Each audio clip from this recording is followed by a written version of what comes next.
5-10 വർഷത്തേക്ക് ദീർഘകാല വിസ ലഭിച്ചവർക്ക് പുതിയ രൂപത്തിലുള്ള റെസിഡന്റ് കാർഡ് ലഭിച്ചു തുടങ്ങിയിരിക്കുകയാണ്.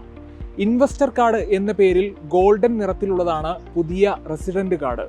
പുതുതായി ദീർഘകാല വിസ അനുവദിക്കുന്നവർക്കെല്ലാം ഗോൾഡൻ കളറിലുള്ള റെസിഡന്റ് കാർഡാണ് നൽകുന്നത്. 2022 ഒമാനിൽ ദീർഘകാല വിസ അനുവദിച്ചു തുടങ്ങിയത്.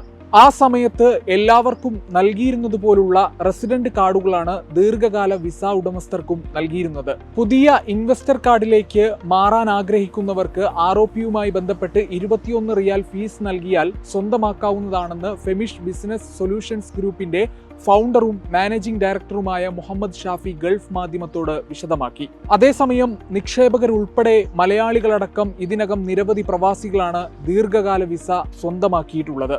വിദേശികളായ നിക്ഷേപകർ, വ്യത്യസ്ത മേഖലകളിൽ വൈദഗ്ധ്യം തെളിയിച്ചവർ എന്നിവർക്കാണ് വിസ നൽകിയിരിക്കുന്നത്.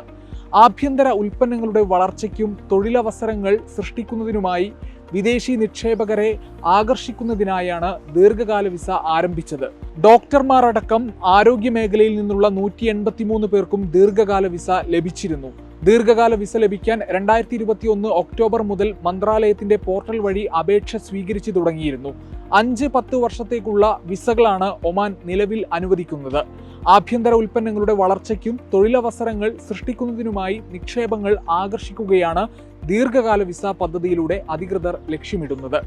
ഒമാനിൽ കൂടുതൽ തൊഴിലവസരങ്ങൾ സൃഷ്ടിക്കുക, തദ്ദേശ ഉൽപ്പന്നങ്ങൾക്ക് കൂടുതൽ സാധ്യത നൽകുക, ഒമാന്റെ സാമ്പത്തിക ഘടനയെ ശക്തിപ്പെടുത്തുക, നിക്ഷേപത്തിൽ ഗുണപരത ഉറപ്പുവരുത്തുക തുടങ്ങിയവയിലൂടെ നിർണായക നീക്കങ്ങൾ നടത്തുന്ന പ്രമുഖ നിക്ഷേപകരെയാണ് ഇങ്ങനെ ദീർഘകാല താമസാനുമതിക്ക് പരിഗണിക്കുക.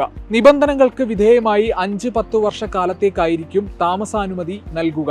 UAEയിലെ ഗോൾഡൻ വിസ പദ്ധതിക്ക് സമാനമായാണ് ഒമാൻ നിക്ഷേപകരെ ആകർഷിക്കാനുള്ള ദീർഘകാല വിസ പദ്ധതിക്ക് തുടക്കമിടുന്നത്. ദീർഘകാല താമസാനുമതി ലഭിക്കാനുള്ള നിബന്ധനകൾ കൂടി പരിശോധിക്കാം. ഈ നിബന്ധനകളിൽ ഏതെങ്കിലും ഒരെണ്ണം പാലിച്ചാൽ നിങ്ങൾക്ക് ദീർഘകാല താമസാനുമതി ലഭിക്കും. 10 വർഷക്കാലത്തേക്ക് താമസാനുമതി ലഭിക്കാനുള്ള നിബന്ധനകളാണിത്. LLC കമ്പനിയിലോ ജോയിന്റ് സ്റ്റോക്ക് കമ്പനിയിലോ 5 ലക്ഷം റിയാൽ നിക്ഷേപം ഉണ്ടായിരിക്കുക, അല്ലെങ്കിൽ ഇതേ മൂല്യത്തിലുള്ള ഗവൺമെന്റ് ബോണ്ട്. 50 ഒമാനികൾ ജോലി ചെയ്യുന്ന കമ്പനി ഉണ്ടായിരിക്കുക. 5 ലക്ഷം റിയാൽ മൂല്യത്തിൽ കുറയാത്ത ഭവന യൂണിറ്റ് വാങ്ങുക. 5 വർഷത്തേക്ക് താമസാനുമതി ലഭിക്കാനുള്ള നിബന്ധനകൾ കൂടി നോക്കാം. 2.5 ലക്ഷം റിയാലിൽ കുറയാത്ത നിക്ഷേപം ഉണ്ടായിരിക്കുക, അല്ലെങ്കിൽ ഇതേ മൂല്യത്തിലുള്ള ഗവൺമെന്റ് ബോണ്ട്. 2.5 ലക്ഷം റിയാലിൽ കുറയാത്ത വിലയ്ക്ക് ഭവന യൂണിറ്റുകൾ വാങ്ങുക. നിശ്ചിത കാലയളവിൽ ഒമാനിൽ ജോലി ചെയ്ത് വിരമിച്ചവർക്കും അപേക്ഷിക്കാം. ഇവർക്ക് 4000 റിയാലിൽ കുറയാത്ത സ്ഥിര വരുമാനവും താമസ സ്ഥലവും ഉണ്ടാകണം.